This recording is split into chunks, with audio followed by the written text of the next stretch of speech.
Dear students, आज हम पढ़ेंगे सीखने का स्थानांतरण या ट्रांसफ़र ऑफ लर्निंग। नाम से ही जैसा कि पता चल रहा है, ट्रांसफ़र ऑफ लर्निंग का मतलब जो कुछ भी आपने सीखा है पहले या अभी आप सीखोगे, उसका जब आप नई सिचुएशन में उसका प्रभाव पड़ेगा या उसको उपयोग करोगे, तो उसको हम कहेंगे ट्रांसफ़र ऑफ लर्निंग। बहुत आसान है, ये बहुत सिंपल सा कॉन्सेप्ट है। देखिए, सीखने का स्थानांतरण का एक जो सिंपल सी बात है जो मैंने अभी आपको बताई, कि जब कोई एक सीखा हुआ कार्य दूसरे सीखने के कार्य को प्रभावित करता है, यानी आपने जो पहले कुछ सीखा, जब वो नए सीखने को प्रभावित करेगा, तो उसे ही हम कहते हैं सीखने का स्थानांतरण। जैसे आप विद्यालय में आपने जोड़ना, घटाना, गुणा करना, ये सब सीखा हुआ है। एडिशन करना, सब्ट्रैक्शन करना, मल्टीप्लिकेशन करना आपने सीखा है, और उस जो भी आपने पहले सीखा उसका जब आप कहीं और उपयोग कर पाते हो, वो कहीं और आपको हेल्प करता है। जैसे कि बाज़ार में सामान खरीदने में, या घर में आपको कोई चीज़ आपको किसी चीज़ की बिलिंग करनी है, तो वो क्या है, वो यानी जो पहले आपने सीखा वो वर्तमान में क्या हो रहा है, यूज़ हो रहा है, तो उसी को हम कहते हैं ट्रांसफ़र ऑफ लर्निंग। बहुत सारे साइकोलॉजिस्ट ने इसकी डेफिनेशन दी है, जिसका लगभग सेम ही मीनिंग है। सबसे पहले देखिए, अंडरवुड ने क्या कहा है कि वर्तमान क्रियाओं पर जब पूर्व अनुभवों का प्रभाव पड़ता है, तो उसी को हम अधिगमन स्थानांतरण कहते हैं। मतलब जो भी आपने पहले सीखा हुआ है, यानी जो भी आपको पूर्व में अनुभव हो रखा है, जब प्रेजेंट में की गई क्रियाओं पर उसका इफेक्ट पड़ता है, तो उसको हम कहते हैं, यानी एक तरह से जो पहले आपने सीखा उसका प्रेजेंट में ट्रांसफ़र हो गया, यानी प्रेजेंट में उसका इफेक्ट आ गया, तो उसको हम कहते हैं अधिगमन स्थानांतरण।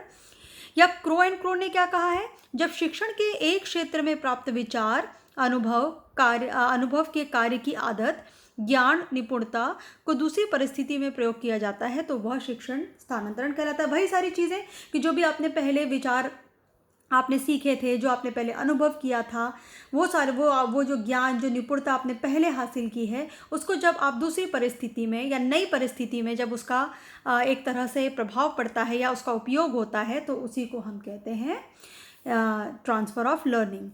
हिलगार्ड ने क्या कहा है, हिलगार्ड ने कहा है कि अधिगमन स्थानांतरण में एक क्रिया का प्रभाव दूसरी क्रिया पे पड़ता है, यानी वही कि आपने जो एक काम किया उसका इफेक्ट दूसरे काम पे पड़ रहा है। जैसे जो आपने स्कूल में सीखा उसका इफेक्ट बाजार में जब आप सामान खरीद रहे हो तो उस पर पड़ रहा है, तो इसी को हम क्या कहते हैं, इसको हम अधिगम स्थानांतरण कहते हैं। यानी जो पास्ट में किया गया या जो पहले किया गया काम है, वो प्रेजेंट में क्या कर रहा है, उसको इफेक्ट कर रहा है। ट्रांसफ़र ऑफ लर्निंग की तो बहुत सिंपल सी वही डेफिनेशन है कि transfer of learning implies that what is learned in one situation can be shifted to another situation. जो भी आपने एक सिचुएशन में सीखा है, आप उसको दूसरी सिचुएशन में क्या कर दे रहे हो, शिफ्ट कर दे रहे हो, उसको यूज़ कर ले रहे हो। यहाँ पे शिफ्ट का मतलब है उसका यूज़ करना या उसका इफेक्ट पड़ना, उसका प्रभाव पड़ना, कुछ भी हो सकता है ये। अब देखिए, ट्रांसफ़र ऑफ लर्निंग, ये तो आप समझ गए कि ट्रांसफ़र ऑफ लर्निंग क्या है। इसके अलावा ट्रांसफ़र ऑफ लर्निंग के प्रकार क्या है, यानी अधिगमन जो स्थानांतरण होता है वो कितने प्रकार का होता है, ये जानने के लिए सबसे पहले आपको ये जानना ज़रूरी है कि मोटे मोटे तौर पर जो ट्रांसफ़र ऑफ लर्निंग के टाइप्स हैं, उसको हम दो मोटे भागों में बांट सकते हैं। एक होता है जनरल ट्रांसफ़र और एक होता है स्पेसिफिक ट्रांसफ़र। ये आपको याद रखना है, सामान्य ट्रांसफ़र और विशिष्ट ट्रांसफ़र जो होता है, ये आपको पता होना चाहिए। अब जनरल ट्रांसफ़र होता क्या है, जनरल ट्रांसफ़र का मतलब एक तरह से ये होता है, एक तो सबसे पहले मैं ये वो बता दूं कि जनरल ट्रांसफ़र को क्लियरली डिफाइंड नहीं है ये, ठीक है। इसका मतलब ये होता है कि दो परिस्थितियां भले ही सिमिलर ना हो, लेकिन एक कार्य जो हम पहले करते हैं उसका इफेक्ट दूसरे कार्य पर पड़ता ही पड़ता है, भले ही वो सिचुएशन सेम हो या ना हो। जैसे कि मैं आपको छोटा सा एग्जांपल देती हूँ कि जब क्रिकेट खेलता है, जब एक क्रिकेटर बैटिंग करने जाता है या तो आपने देखा होगा खेलने के लिए मैदान में जाता है, तो वो पहले वार्म अप करता है, अपने आप को जंप करता है, इधर उधर थोड़ा उछलता है, कि तो उसका उछलने से क्या उसका परफॉर्मेंस अच्छा हो जाएगा? नहीं। लेकिन उछलने से क्या हुआ, उसके शरीर में एक तरह से वार्म अप हो गया, उसके शरीर में एक ऊर्जा आ गई, वो रेडी हो गया। तो ये रेडी होना क्या करता है, उसको बेहतर खेलने में हेल्प करेगा। तो ये डायरेक्टली कनेक्टेड नहीं है, लेकिन मतलब ऐसा नहीं है कि वो वार्म अप नहीं करेगा तो वो अच्छा नहीं खेल पाएगा या उससे उसकी खेल पे कोई असर पड़ेगा, लेकिन इससे क्या होता है, वो एक तरह से रेडी हो जाता है। या जैसे बच्चे जब एग्ज़ाम में जाते हैं और जब वो शुरू में लिखना शुरू करते हैं, तो वो क्या होता है, उनकी स्पीड धीरे होती है, लेकिन लिखते लिखते लिखते लिखते क्या होता है, उनकी स्पीड बिल्कुल वो फिर फास्ट हो जाते हैं। तो यानी वो क्या हो गया, एक तरह से पहले जो आपने काम किया उसने दूसरे काम ने उसको क्या किया, हेल्प किया। वैसे ही अगर मैं एक और एग्जांपल दूं कि जब आप सुबह सपोज आपको कॉलेज आना है, ठीक है, आप सुबह सोकर उठते हैं, आप थोड़ा सा घूमने फिरने जाते हैं, आप जॉगिंग करने जाते हैं, तो उससे क्या हुआ, जॉगिंग जाने का स्कूल पे कोई इफेक्ट पड़ेगा? नहीं पड़ेगा। जो जॉगिंग नहीं जाएगा वो भी स्कूल आएगा। लेकिन जॉगिंग गए, आपने थोड़ी एक्सरसाइज की, तो उससे क्या हो गया, उससे आप थोड़े से फिजिकली और रेडी हो गए। तो इसको हम बोलते हैं जनरल ट्रांसफ़र, जो ज़रूरी नहीं है कि तभी हो जब सिचुएशन सेम हो। ये ऐसी सिचुएशन मतलब एक टास्क का दूसरी टास्क पे कुछ ना कुछ इफेक्ट आता ही आता है। जो वो कुछ ना कुछ इफेक्ट आता है उसी को हम कहते हैं जनरल ट्रांसफ़र। लेकिन स्पेसिफिक ट्रांसफ़र क्या है? स्पेसिफिक ट्रांसफ़र का मतलब कुछ ना कुछ नहीं है।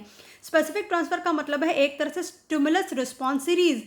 जब दो टास्क बिल्कुल ही कनेक्टेड होते हैं तो उसको हम कहते हैं स्पेसिफिक ट्रांसफ़र। ये आपको याद रखना है। जैसे कि जब आप एडिशन सीखोगे तभी आप मल्टीप्लिकेशन सीख सकते हो, है ना। तो यानी ये बिल्कुल ही कनेक्टेड है कि जिस बच्चे को एडिशन बहुत अच्छे से आता है या जिस बच्चे को टेबल बहुत अच्छे से आता है वो मल्टीप्लिकेशन बहुत अच्छे से कर सकता है ना। तो यानी एक चीज़ आएगी तभी दूसरी चीज़ उसमें हेल्प करेगी। तो इसको हम क्या कहते हैं? Specific transfer. जब टास्क ए टास्क बी से क्या है, बिल्कुल रिलेटेड है। यानी अगर आपको टास्क ए नहीं आएगा तो टास्क बी भी नहीं आएगा। तो इसको हम कहते हैं एक तरह से स्पेसिफिक ट्रांसफ़र। जो स्पेसिफिक ट्रांसफ़र होता है वो बेसिकली 3 टाइप का होता है: पॉजिटिव, नेगेटिव और zero transfer. Positive, negative and zero transfer.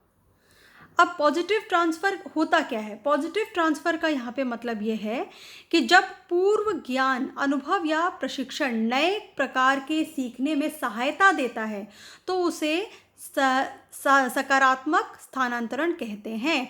यहाँ पे सकारात्मक स्थानांतरण का मतलब पॉजिटिव ट्रांसफ़र है। यानी जब पहले किया गया कार्य दूसरे किए गए कार्य में, ये बहुत इंपॉर्टेंट है कि सहायता देना चाहिए, यानी हेल्प करना चाहिए। जैसे कि अगर एक पर्सन को, बहुत अच्छा यहाँ पे एग्जांपल लिखा है कि अगर एक पर्सन को स्कूटर चलाने आता है, ठीक है, तो वो कोई भी नई मोटरसाइकिल चला लेता है ना। क्योंकि स्कूटर चलाने वाला को अगर उसके पहले वो स्कूटर चलाता था या तो अब वो क्या चला रहा है, अब वो मोटरसाइकिल चला रहा है। तो ये स्कूटर चलाना जो उसने सीखा था पहले, अब वो उसके मोटरसाइकिल चलाने में क्या कर रहा है, सहायता दे रहा है, हेल्प दे रहा है। यानी जब एक कार्य दूसरे कार्य में हेल्प दे, उसको बढ़ोतरी करे उसमें, तो उसको हम बोलते हैं पॉजिटिव ट्रांसफ़र। जबकि नेगेटिव ट्रांसफ़र इसका जस्ट अपोजिट है कि जब पूर्व में सीखा गया कार्य नए सीखने में कठिनाई उत्पन्न करता है, यानी बाधा उत्पन्न करता है, यानी अड़चन उत्पन्न करता है, तो उसको हम बोलते हैं नेगेटिव ट्रांसफ़र। ठीक है, जैसे कि मैं आपको बताती हूँ, एक बहुत अच्छा एग्जाम्पल है। यहाँ पे भी एक एग्जाम्पल लिखा हुआ है कि साइकिल के मैकेनिक को स्कूटर की मरम्मत करने में कठिनाई होती है। ये कि भाई जिसने साइकिल की मरम्मत करने की जिसको आदत है तो वो ठीक से स्कूटर की मरम्मत करने में उसको कठिनाई आएगी। या इसका एक और बहुत अच्छा एग्जाम्पल है, जैसे कि क्या होता है कि सपोज़ अभी चल रहा है 2020, है ना। तो जब डेट चेंज हो जाती है, यानी 2020 के बाद जब 2021 आ जाएगा, तो जो आपने डेट लिखनी सीखी है 2020, उससे क्या होगा, जब भले ही जनवरी 2021 आ जाएगा, लेकिन कुछ लोग क्या करते रहते हैं, कुछ लोग 2020 ही लिखते रहते हैं, लगभग 1 महीने तक तो लिखते ही रहते हैं। क्यों? क्योंकि जो पूर्व में सीखा है उन्होंने, वो नए सीखने में क्या कर रहा है, बाधा उत्पन्न कर रहा है। तो इससे क्या होता है, इसको हम कहते हैं एक तरह से नेगेटिव ट्रांसफ़र। ठीक है, तो ये वाली चीज़ें आपको याद रखनी है। एक जो लास्ट एक और मैंने आपको बताया था कि इन दोनों के अलावा एक ज़ीरो ट्रांसफ़र भी होता है।